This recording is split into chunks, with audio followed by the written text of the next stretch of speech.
வீரபாண்டிய கட்டபொம்மன், பரங்கிய துறை, ஜாக்சன் துறை நாடகம் ஓரங்கள் பற்றி நம் கண்முன்னே இப்போது நடத்திருக்கிறார்கள். அப்படி மாணவர்கள்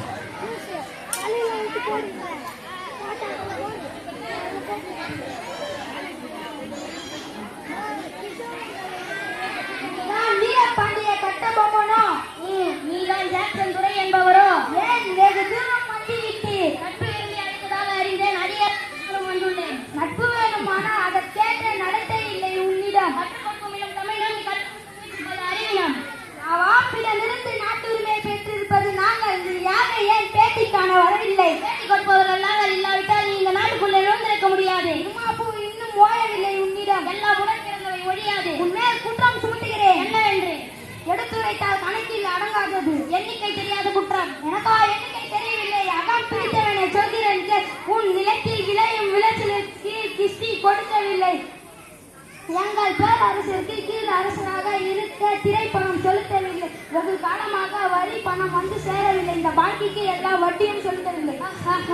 கிஸ்தி, கிரை, வரி, வட்டி. வானம் படுகிறது, பூமி வெடிக்கிறது. உனக்கு ஏன் நான் கொடுக்க வேண்டும் கிஸ்தி? எங்களுடன் வயலுக்கு வந்தாயா? ஏற்றம் எரித்தாயா? நீர் பாய்ச்சி நடுவரை நிறைய கண்டாயா? நாட்டு நட்டாயா? கடைப்பிடித்தாயா? அங்கு கொஞ்சம் விளையாடும் குலப்பெண்களுக்கு மஞ்சள் அரித்து பணி புரிந்தாயா? அல்லது நீ மாமனா மச்சானா? மானங்கட்டவனை எதற்கு கேட்கிறாய் கிரை? யாரு கேட்கிறாய் வரி? ஒரு அடித்து நெற்குவிக்கும் மேலை நாட்டு மரவ கூட்டம் பரங்கியரின் உடலையும் தலையையும் நெற்கடிகளாக குவித்துவிடும். ஜாக்கிரதை. அரசு முத்திரையிட்டு உன்னை கையோடு அழைத்து வர ஆள் அனுப்பினேனே.